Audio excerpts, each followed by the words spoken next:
Canelo Alvarez killed his training partner. Canelo Alvarez is one of boxing's biggest stars, a multi-division world champion who's faced the best fighters of his generation. But at the end of 2013, when Canelo was just 23 years old, a dark cloud hung over his career. His sparring partner, Javier Chatito Jauregui, had just died at age 40. Jauregui was a former lightweight champion who had been working with Team Canelo in the lead-up to a major fight. On December 11th, he passed away suddenly, and that's when the whisper started. A major magazine owned by Televisa published explosive allegations claiming that Jauregui died from a stroke caused by terrible blows he received during brutal sparring sessions with Canelo. The story painted a picture of a young, hungry fighter going too hard on an older sparring partner, with fatal consequences. The timing couldn't have been worse. Canelo was on the rise, becoming the face of Mexican boxing and signing massive deals with Televisa. Boxing has always had a dark side when it comes to sparring room injuries. Stories of fighters being seriously hurt behind closed doors are whispered about but rarely discussed publicly. Fans began connecting the dots. A 40-year-old former champion, past his prime, sparring with a 23-year-old phenom in his physical peak. The sudden death, the magazine's claims about terrible blows. The fallout was immediate and severe. Canelo severed his lucrative relationship with Televisa, refusing to let them broadcast his upcoming fight. Some saw this as a guilty conscience. Others saw it as justified anger at false accusations. But the damage was done. The conspiracy theory had taken root, and to this day, some boxing fans still believe there's more to the story than what was officially reported. The Phantom Punch, February 25th, 1964, Cassius Clay, who would soon change his name to Muhammad Ali, pulled off one of the greatest upsets in boxing history by defeating the seemingly invincible Sonny Liston. To become heavyweight champion of the world, the rematch was set for May 1965 in Lewiston, Maine, and the world was ready to see if lightning could strike twice. What happened that night has been debated for nearly 60 years. In the first round, just 1 minute and 44 seconds into the fight, Ali threw a short right hand that connected with Liston's jaw. Liston went down. The referee, former heavyweight champion, Jersey Joe Walcott, motioned for Ali to go to a neutral corner, but Ali stood over Liston, screaming, "Get up and fight, sucker!" The count was confused and chaotic. Liston eventually rose. They briefly exchanged punches, and then Walcott stopped the fight, declaring Ali the winner by knockout. The problem? Almost nobody at ringside saw a punch that could knock out one of the most feared heavyweights in history. Liston was a terrifying figure, a former mob enforcer with hands like sledgehammers and a stare that could break a man's will. He had demolished Floyd Patterson twice, crushing him in the first round both times. This was a man who made grown fighters quit just by looking at them. And we're supposed to believe he was knocked out cold by a punch that most people couldn't even see? The conspiracy theories started immediately. The mob had fixed the fight. Liston, who had deep connections to organized crime, had been ordered to take a dive. He owed debts. He was being threatened. Some even suggested the Nation of Islam, which Ali had joined, had gotten to Liston and threatened him or his family if he didn't throw the fight. Look at the footage. Liston doesn't crumple like a man who's been truly knocked out. He goes down, but he's moving. He's aware. When he gets up, he doesn't look hurt. He looks like a man who's been told to stay down.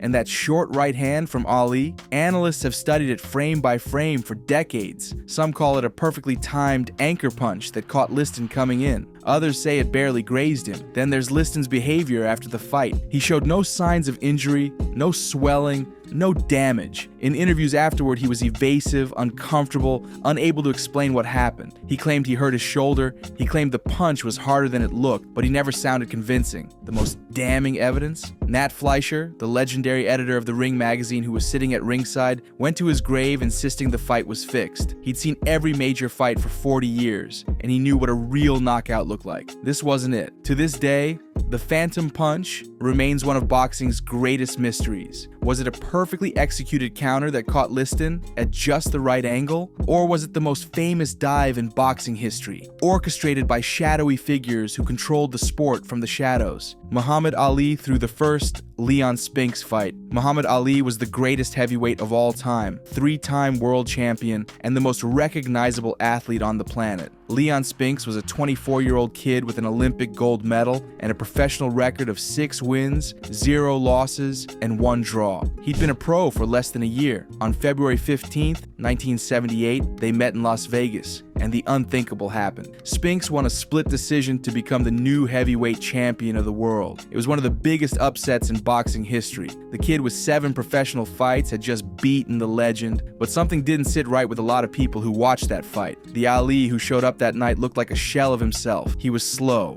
sluggish, disinterested. He barely threw punches. For a fighter known for his lightning-fast hands and footwork, he moved like he was wading through mud. Spinks, meanwhile, was all over him, throwing wild, unpolished punches, but Ali barely seemed to defend himself or fire back with any real intent. The loss was so suspicious that the FBI opened an investigation into whether the fight had been fixed. Here's where it gets interesting. Just 7 months later, they had a rematch in the Superdome in New Orleans, and suddenly, Ali looked like Ali again. He was sharp, focused, in control. He completely dominated Spinks over 15 rounds, winning a unanimous decision and becoming the first 3-time heavyweight champion in history, and still the only 3-time lineal champion. How does a fighter who looked completely shot in February look rejuvenated and dominant in September? How does a fighter go from barely being able to get out of the way of Leon Spinks' punches to boxing circles around him 7 months later? And here's the kicker. Spinks never got a rubber match. His career peaked at his 7th professional fight. He never came close to achieving what he did in that first Ali bout again. It's almost like that upset victory was supposed to happen for a reason. The theory goes like this. Ali needed a storyline, he needed motivation, he needed drama. What's more dramatic than losing your title to an unknown, then coming back to reclaim it and make history as the only 3-time lineal heavyweight champion? It's the perfect narrative, the kind of story that sells pay-per-views, fills arenas, and cements legacies. Ali had been talking about retirement. He was 36 years old and had already accomplished everything, but losing to Spinks, that gave him a reason to come back. That gave the world a reason to care. And when he won that 3rd title, it wasn't just another defense, it was redemption, it was history, it was magic. Look at the evidence: a suspiciously poor performance in the first fight, an FBI investigation into potential fixing, a completely different Ali just months later, and a young champion who never achieved anything remotely close to that upset victory ever again. Some say Ali was just past his prime and caught on a bad night. Others say Leon Spinks simply had his number that first time around, but many fans refuse to believe it was that simple. They believe Ali threw the first fight to set up the perfect comeback story, and the FBI's investigation suggests they weren't the only ones who thought something fishy was going on. Sonny Liston's mysterious death. Sonny Liston was a mystery from the very beginning. Nobody knows exactly when he was born. His early life was brutal. The 11th of 12 children, he grew up illiterate and turned to crime, earning the nickname Yellow Shirt Bandit. It was in prison where Liston discovered boxing. After his release, Liston turned professional but needed money. So he worked as an enforcer for racketeering rings, diving deeper into the mob world. In 1956, when confronted by a police officer who hurled racial slurs at him, Liston broke the cop's knee, gashed his face, and disarmed him. He was terrifying, unstoppable, and completely controlled by organized crime. Then came Cassius Clay, the Phantom Punch, and the suspicions that Liston had thrown both fights. His career seemed finished, but a year later, he mounted a comeback, winning fights and looking dangerous again. He beat Chuck Wepner and was gearing up for a fight with George Chuvalo when everything came to an end. On January 5th, 1971, Liston's wife returned home to find him dead in their Las Vegas home. The official cause of death? Heroin overdose. But here's where it gets suspicious. Sonny Liston had a massive fear of needles. It was well documented. He canceled entire tours to Africa because he was terrified of getting the required vaccinations. Close family and friends all confirmed this. Liston was absolutely petrified of needles. He wouldn't go near them. So how did a man with an intense phobia of needles die from injecting heroin? And here's the even stranger part. When police searched the scene, they found no drug paraphernalia, no needles, no spoons, no rubber tubing, nothing that would indicate Liston had been using heroin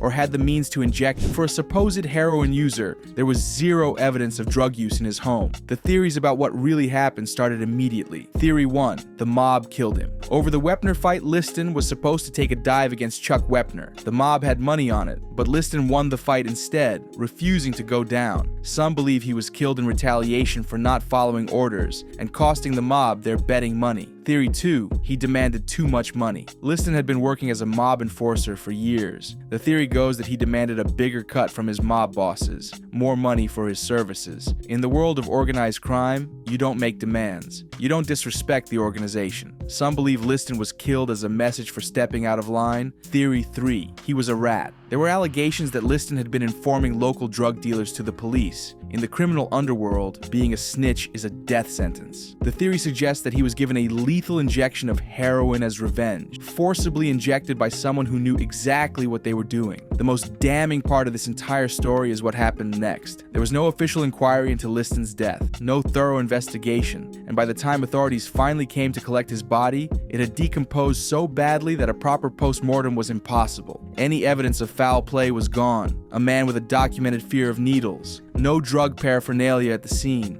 Deep connections to organized crime. Multiple reasons for the mob to want him dead. And a suspiciously rushed handling of his body that made a real investigation impossible. Sonny Liston's life began shrouded in mystery. Nobody even knows when he was born. And it ended the exact same way. To this day, many refuse to believe that Sonny Liston died from self-administered heroin. They believe he was murdered, silenced by the same forces that controlled so much of boxing during that era. And with no real investigation ever conducted, we'll never know the truth. Mike Tyson versus Jake Paul was fixed. Mike Tyson, the youngest heavyweight champion in history, the man who once struck fear into every fighter on the planet, stepped into the ring at 58 years old to face Jake Paul, a 27-year-old YouTuber turned boxer. The fight was streamed on Netflix to millions of viewers worldwide. It was one of the most watched boxing events in recent memory. And when it was over, Jake Paul won a unanimous decision over 8 rounds. But almost immediately, fans started asking the same question: did Mike Tyson throw the fight? Look at the tale of the tape. Mike Tyson, even at 58, is still Mike Tyson. This is a man who built his legend on raw power and devastating knockouts. A fighter whose highlight reel is filled with opponents crumbling under his assault. His muscle memory alone should make him dangerous. But in that ring against Jake Paul, he looked hesitant, slow,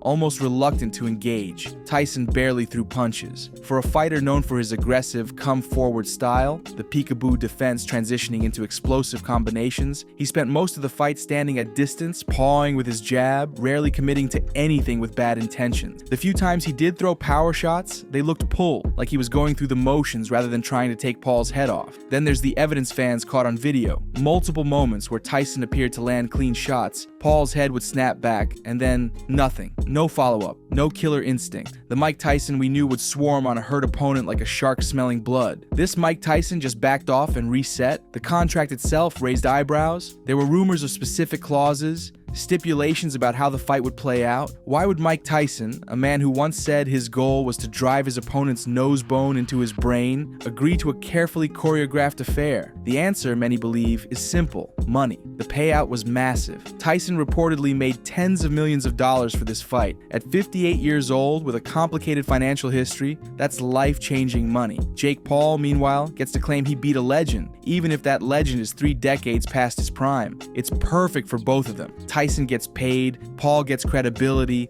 and Netflix gets millions of subscribers tuning in. But here's what really made fans suspicious: Tyson's behavior after the fight. There was no frustration, no disappointment, no fire. He seemed almost relieved it was over. In interviews afterward, he was complimentary of Paul, smiling, casual. This is a man who used to talk about eating his opponent's children. Where was the intensity? Where was the fury at losing?